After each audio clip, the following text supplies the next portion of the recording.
Уважаемые зрители и подписчики, я приветствую всех на канале Рыболов Копатель. Батюшки мои, дорогие друзья, да что ж это такое? Сегодня у вас выдалась уникальнейшая возможность спуститься вместе с нами в одно из подземных хранилищ Кёнигсбергского банка. Буквально накануне вечером в интернете появилась информация о том, что в центре Калининграда при проведении строительных работ оголился вход в то самое подземное хранилище, куда мы вместе с вами сегодня проникнем. Пока что вход свободный, что будет дальше с этим объектом, лично мне неизвестно. Поэтому рано утром, несмотря на непогоду, мы решили отправиться, чтобы воочию все оценить. И хочу заметить, что мы там были далеко не единственные.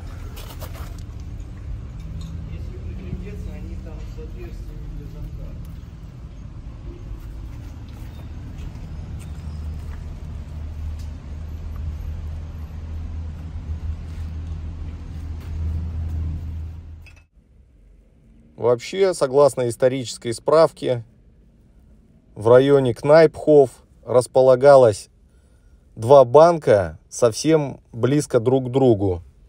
И вживую, не побывав на месте, трудно было определить хранилище какого именно из этих двух банков мы сегодня увидим. Найдя на карте здание биржи, и согласно моим подсчетам, данное хранилище имеет отношение к Штатбанк Централь. Здание отмечено на карте. Одна из старых фотографий Штатбанк. И еще одно фото. Справа вы можете видеть Штатбанк. Слева второй банк Ландесбанк.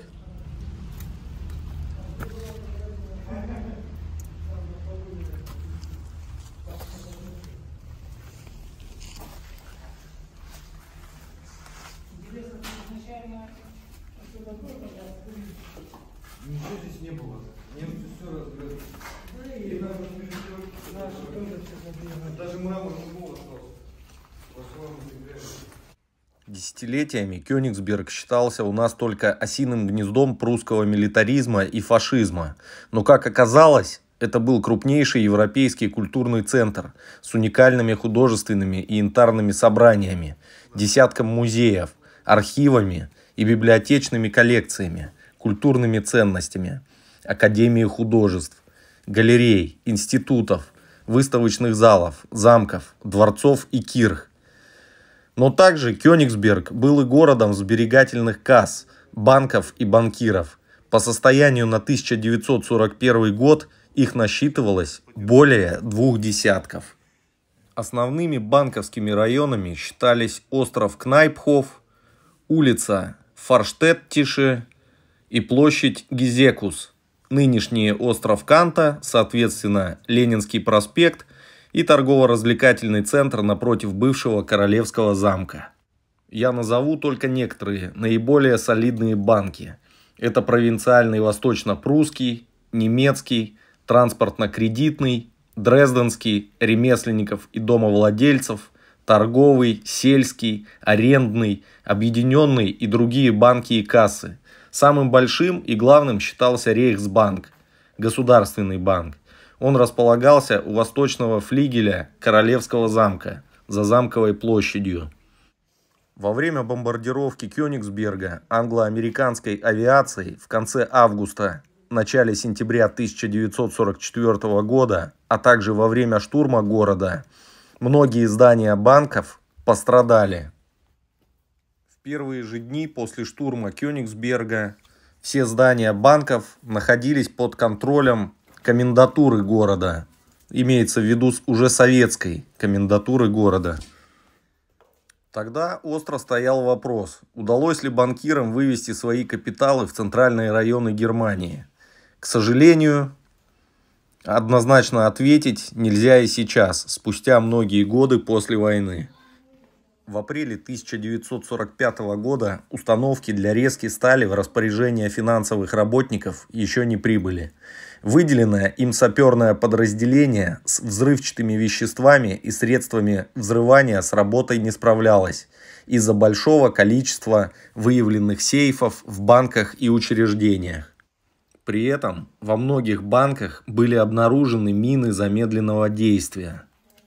Кроме официальных органов, поисками культурных и банковских ценностей занимались и тогдашние черные копатели.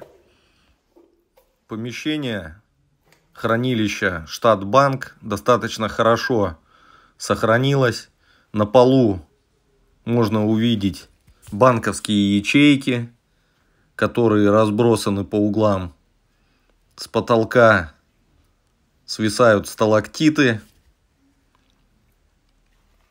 Несмотря на то, что особо смотреть, казалось бы, не на что в данном хранилище, но оставшиеся решетки, массивная гермодверь на входе, все это оставляет очень мощное впечатление. И я думаю, для всех, кто увлекается историей, раскопками, подземельями, будет интересно посмотреть это видео. Назад нашли. Провалился, получается, чуть дальше туда. Провалилась земля, нашли подвал. В подвал обычно печатную машинку нашли тех времен. Можно было копать дальше, но там подходы надо. Вот это все заметить. Может все ввалиться. Сталь еще такая не сгнившая, нормально.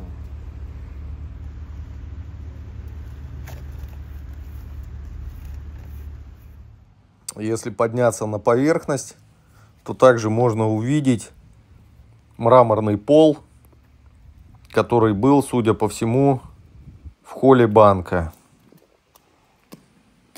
Вот такая экскурсия у нас с вами получилась сегодня, друзья.